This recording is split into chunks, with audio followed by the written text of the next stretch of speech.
ওই যে কিছুক্ষণ আগে আমি বলছিলাম না যে একটা গাড়ি এসেছে বহরমপুর বাইপাসে, যেটার উপরে ডিজে লাগানো আছে, সেই গাড়িকে কেন্দ্র করে অনেক ভিড় জমা হয়েছে এবং সেই ভিড়কে কন্ট্রোল করার জন্য পুলিশ অফিসার গাড়িটিকে আটক করে যেই রাখতে গিয়েছে ওই ফাঁকের মধ্যেই মারপিট শুরু হয়ে গেছে। এতে পুলিশ অফিসারের কোনো দোষ নেই, উনি একটু আউটসাইডে গিয়েছে, ওই রকমই এখানে মারপিট শুরু হয়ে গেছে।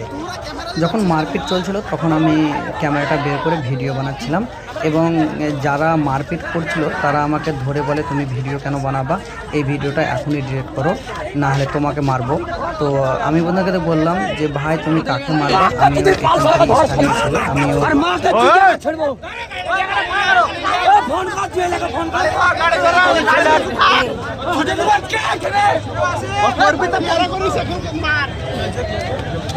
যখন আমি বলি আমার বাড়ি রানীনগর তখন আর তেমন কিছু বলে না, কিন্তু যাকে মারছিল আসলে তারই দোষ ছিল।